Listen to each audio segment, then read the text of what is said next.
30 मई सन 2024। ये तारीख भारत के इतिहास में एक गेम चेंजिंग पॉइंट के रूप में दर्ज है। क्यों?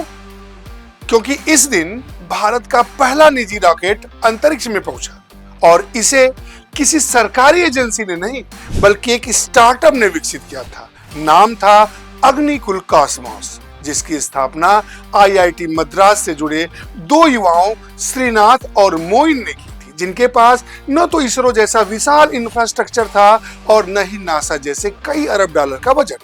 उनके पास केवल एक क्लियर विजन था, मींस स्पष्ट विचार था कि भारत को अपनी निजी रॉकेट निर्माण क्षमता विकसित करनी चाहिए और इसी विचार से अग्निकुल की शुरुआत हुई और आगे चलकर इसी ने अग्निबाण नामक रॉकेट को जन्म दिया। दोस्तों, अग्निबाण की यात्रा सफल नहीं रही। इसकी लॉन्चिंग एक या दो बार नहीं बल्कि 4-5 बार टाली। कभी तकनीकी खामी सामने आई तो कभी मौसम ने साथ नहीं दिया। हर बार टलने के साथ शंकाएं भी बढ़ती गईं। लोगों में यह धारणा मजबूत थी कि भारत में निजी स्तर पर रॉकेट निर्माण संभव नहीं है और यह कार्य केवल बड़ी सरकारी एजेंसियों के दायरे में ही संभव है। किंतु बार बार की देरी ने हार का रूप नहीं लिया, उसे खुद के अपडेशन के मौके के रूप में लिया गया। अंततः 30 मई 2024 को अग्निबाण अंतरिक्ष की ओर अग्रसर हुआ और भारत के स्पेस इतिहास में एक नया अध्याय जुड़ गया। यह उपलब्धि केवल तकनीकी सफलता नहीं थी बल्कि मानसिकता के परिवर्तन का प्रतीक भी थी।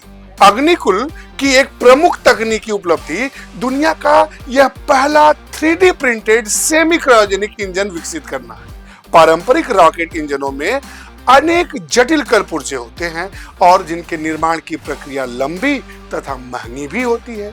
इसके विपरीत 3D प्रिंटिंग तकनीक के माध्यम से कम कलपुर्जों, कम समय और अपेक्षाकृत रूप से कम लागत में उच्च दक्षता वाला इंजन विकसित किया गया। यह दृष्टिकोण दर्शाता है कि आधुनिक रणनीति और इनोवेशन पारंपरिक सीमाओं को चुनौती दे सकते हैं। अग्निबाण की एक और विशेषता यह है कि इसे मोबाइल लॉन्च पैड से भी लॉन्च किया जा सकता है, यहाँ तक कि ट्रक पर स्थापित प्लेटफॉर्म से भी। इसका अर्थ यह है कि प्रक्षेपण के लिए विशाल और स्थायी इंफ्रास्ट्रक्चर जरूरी नहीं है। तकनीकी लचीलापन और डिजाइन की सरलता इसे अलग पहचान देती। कुल मिलाकर इस पूरी यात्रा से एक संदेश यह उभरता है कि यदि सीमित संसाधनों के साथ कुछ युवा एक रॉकेट विकसित कर सकते हैं तो कॉम्पिटिटिव एग्जाम जैसे IAS, PCS को क्रैक करना असंभव मानना ठीक नहीं लगता। जिस प्रकार रॉकेट की लॉन्चिंग कई बार टली, उसी प्रकार आपके अपने जीवन में तैयारी की प्रक्रिया में कई अवरोध आ सकते हैं, जैसे प्रीलिम्स में असफलता, मेंस में अपेक्षित अंक न मिलना या सामाजिक दबाव।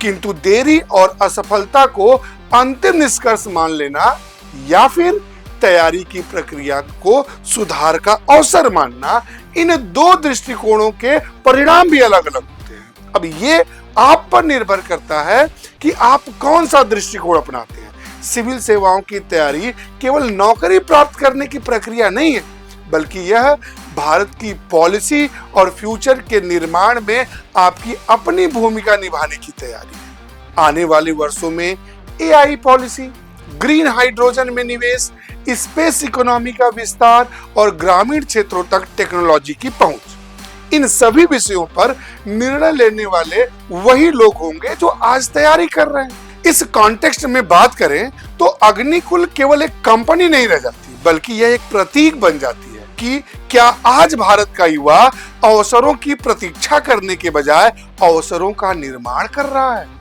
यदि दो व्यक्तियों का संकल्प और अनुशासन उन्हें अंतरिक्ष तक पहुंचा सकता है तो संगठित प्रयास और क्लियर स्ट्रेटजी किसी भी लक्ष्य की प्राप्ति को आसान बना सकते हैं। अंततः संदेश सीधा है, सफलता के लिए भौगोलिक सीमाएं निर्णायक नहीं होती।